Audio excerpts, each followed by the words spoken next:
Thank you for joining Wars of the Roses. And this video is going to be on Count Cagliostro, taken from The All-Seeing Eye by Manly P. Hall, Volume 3, Number 16, March 9, 1927. Count Cagliostro, was he a charlatan or a martyr? Part of the Great Teacher series. An author recently writing on the life and activities of this mysterious man asked the question, was Count Cagliostro a charlatan or a martyr?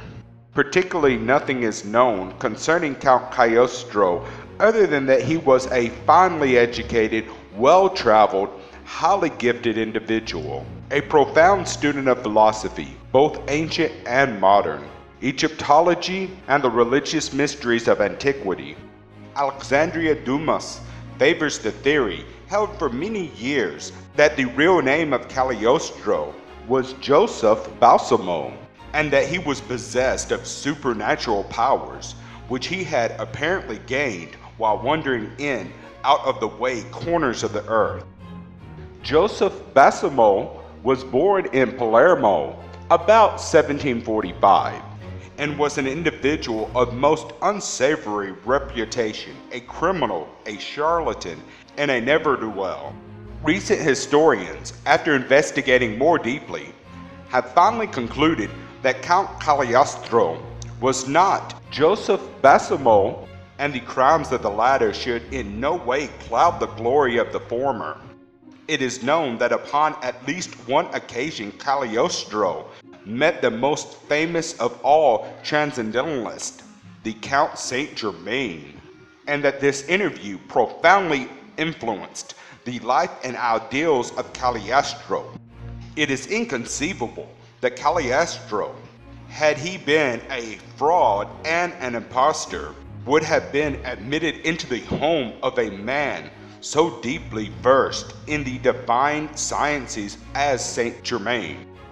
Wherever he went, Cagliostro surrounded himself with the most brilliant minds in the community.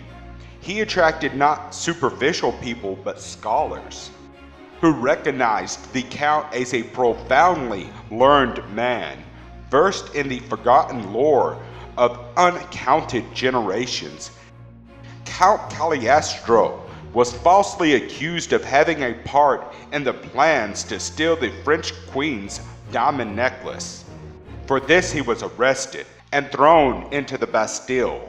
His accuser was the Countess de la Motte, a woman whose reputation was not by any means above suspicion. His deep friendship with Cardinal de Rohan was a contributing cause to his fall. While there are pictures in existence showing Count Cagliostro with the Queen's necklace in his hand, he was tried by the French Parliament, pronounced innocent, and released, only to be banished by the King shortly afterwards. There is no doubt that Count Cagliostro was able to perform remarkable cures by processes now unknown. He was apparently well versed in mesmerism, proficient in alchemy, and had the remarkable ability of speaking several languages without accent. He claimed to have gained many of his powers from an Arabian magician with whom he associated himself for some years. Count Cagliostro ridiculed the Freemasonic pretenses of his day, claiming that the hidden secrets and the true interpretation of Masonic symbols were not in the possession of the craft. He further claimed that he himself knew these secrets. He evolved an elaborate Masonic ritual based upon the Egyptian mysteries and established what he termed Egyptian Masonry. A careful consideration of rituals which he formulated proves that Count Cagliostro was indeed a profoundly learned man and possessed many of the philosophical secrets to which he laid claim and for which he was unjustly persecuted. Cagliostro declared that if his Masonic admits were accepted, they would profoundly influence all future thought and restore the pristine purity of Masonic symbolism. He was arrested in Italy upon the most heinous of all charges, namely that he was a Freemason. He was brought before the Holy Inquisition and condemned to death. For some mysterious reason, his sentence was almost immediately commuted to life imprisonment, and he was imprisoned for several years in the castle of St. Leo, where his death is supposed to have taken place in 1795.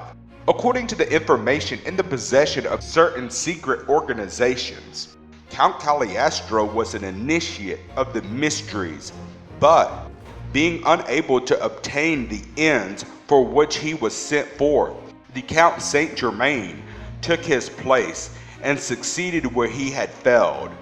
According to this account, with the aid of the secret school, Cagliostro was released from the castle of St. Leo, but no record was left upon the books of that prison. Shortly afterwards, Cagliostro, under an assumed name, took passage to India, where he remained for several years in one of the houses of the mysteries there, and prepared himself for a future work in which he was far more successful. The Coming Man. A man cries out in the wilderness, and he has a terrible thing to tell. He cries aloud to age and youth. His words are hot with the sting of truth, and fierce as the bite of hell. A man cries out in the wilderness, for his heart is raw to the world's distress. His soul is scarred with the people's shame, and his message brands like flame. Oh, his breast is scarred and his hands are torn. He has blazed the trail through hate and scorn, vice and ignorance, wrong and wrack. These are the foes he has beaten back. These are the beasts he holds at bay. And he cries, make way, make way, make way for the race that is to be. The conquering race, the coming man, clean, courageous, intrepid, free, pure as the great God's plan. Dream of ages, a vision dim. Martyrs have burned and died for him. Prophets have preached him unafraid. A man cries out in the wilderness, and the lightning's wrath is in his face. A man cries out in the wilderness, and he pleads for the human race. For I tell you, a race shall come to birth, godlike, glorious on this earth, as far in advance of present man as the heavens that we scan. Did we dream it could breed from low desire?